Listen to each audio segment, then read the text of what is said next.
I remember one of my parents had a maths tutor for me because they wanted to be amazing at maths. And I was pretty good at numbers, and I'd have this tutor and he'd tell me that, he goes, the reason that you're struggling with the next question is because you're always worried about what your parents think. And that really stayed in my head. I was just like, wow, so as long as I'm trapped by what my parents think, I can actually never find the answers to the real questions of life. I've always had friends who are older than me. And I could see a lot of them in the most successful careers, successful jobs, beautiful partners, whatever it was. But I saw a sense of lack of fulfillment, meaning, and purpose in their lives. And I've always been an observer, and I would see these people who are like 5 years older than me, 7 years older than me, maybe 10 years older than me. And I'd be watching them and go, is that the life I want? And often the advice I give to people today is fast forward where you are, look at yourself in 10, 15, 20 years time, and ask yourself the question, is that where I want to be? If you're in a company, look at the person who's 20 years ahead of you and ask yourself, is that where I want to be? If you're in a startup, look at where other startups have got to in similar roles and go, is that where I want to be? And if the answer is no, then you need to find a new path. And for me, the answer at that time from observing was no. The path that my parents or society or the university I went to or the community I had that was carving out for me, it didn't feel like the path for me. So I was almost seeking an alternative or a new path. I was just so fortunate that it happened to be an uplifting, powerful path as opposed to something that could have actually taken me down the wrong road, because that could have been possible too.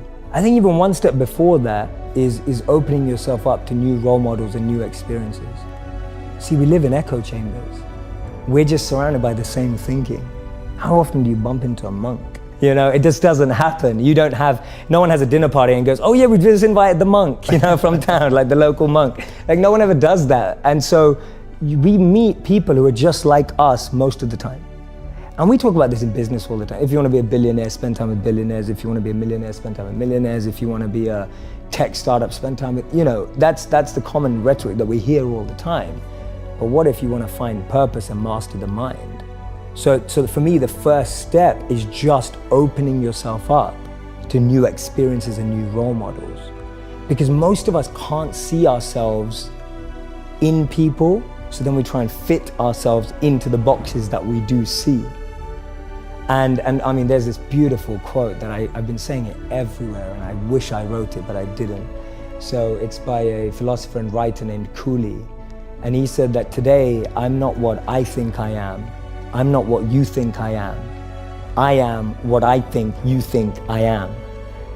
Right? And just let that blow your mind for a moment. It's so powerful. I'm not what I think I am. I'm not what you think I am. I am what I think you think I am. So we live in this perception of a perception of ourselves.